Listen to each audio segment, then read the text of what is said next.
Inspiration. A mysterious force suddenly emerging from another dimension. But it only comes to those who are born talented and have time to sit around and wait for it.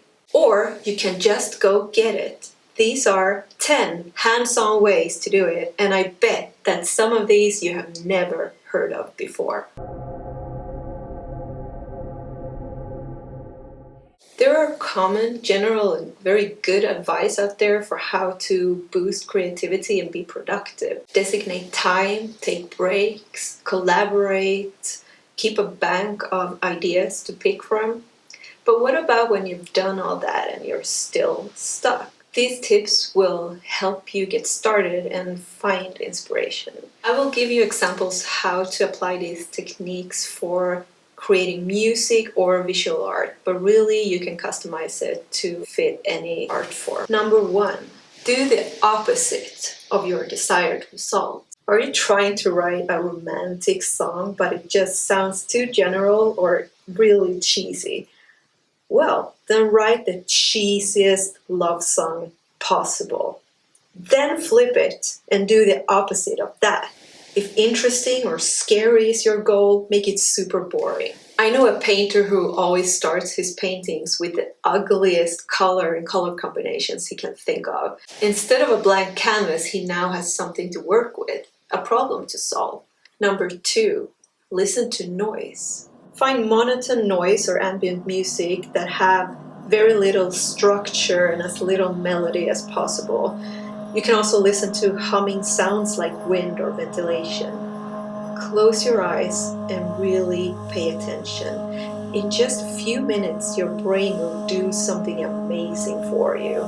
It will try to find patterns, and these can turn into melodies and harmonies. If you're a visual artist, this exercise can help you visualize things that aren't as obvious as with emotional music.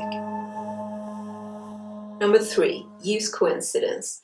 Try closing your eyes when you're painting or drawing or playing an instrument, or use your left hand if you're right-handed. You can also randomly splash or pour paint. If you're a musician, write down a handful of chords or notes and play them in a random order. If someone else is nearby, you can ask them to give you something small to start with, just from the top of their head. Number 4, word tombola.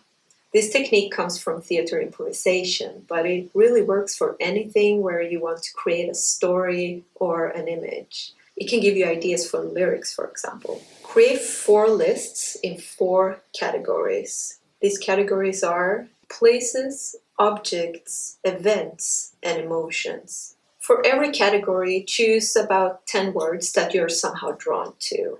Here are some examples that I like.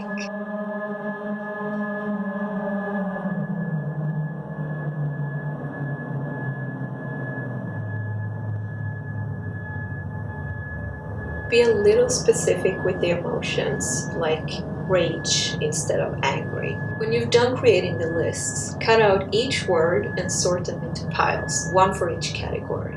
Now randomly draw a word from each category and then look at them combined.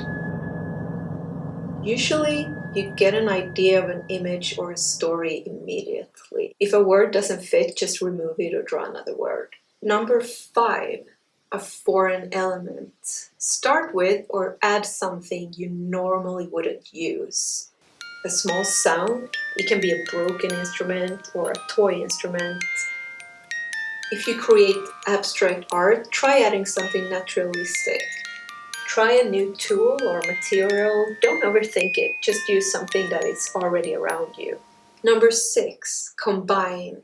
Use 2 elements you already know, but combine them. It can be 2 different genres or 2 different mediums or materials. You can take the rhythm from one genre and a typical instrument or harmony from another one. This is how many genres were born in the first place. Darkness portrayed with bright colors. Moody lyrics played with cheerful chords. Number 7, rhymes and synonyms.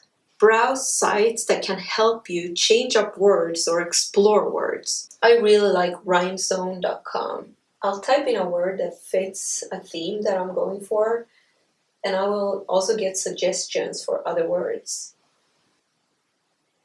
The awesome thing is there are so many search options. For example, you can find lyrics and poems and even choose a genre. This is obviously useful for writing lyrics, but it can also be used to get ideas for images, starting with a fitting word. Number 8. Use another field or genre. Now, there is nothing wrong with looking at work that is very similar to what you want to create, but if you only do that, you can compare yourself too much or even unintentionally copy it. I find it easier to be more free in my inspiration if I look at another genre or even another field entirely. If you're a visual artist, try reading a story or listening to music. If you're a musician, find an image that really inspires you and create a piece of music for that image. Now, this next one might seem like a no-brainer, but surprisingly often, so many of us never do this.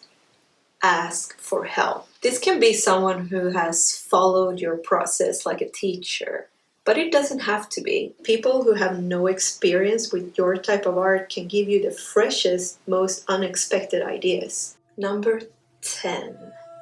Look into my eyes. Well, not my eyes specifically. Someone who is open-minded enough to try this with you. This last technique might sound really strange and maybe even hard to do, but I promise it's so powerful. You won't actually know what it will give you until you try it because it's unique for everyone. This is how it works. Sit opposite each other, make yourself comfortable, about a meter or 3 feet apart. Set a timer for 45 minutes. Yes, 45 minutes. This may seem like a really long time, but once you get over that initial awkwardness, surprisingly most people feel that it doesn't feel that long because you get into this meditative state. It's okay to blink, of course, and to focus on one eye or between the eyes, but do not break eye contact and do not look at the timer. If you found these tips interesting, please like and subscribe. This channel is brand new, so that will really help to give others the chance to discover it as well. I post weekly about music, creativity, and culture. Thank you so much for watching. Bye.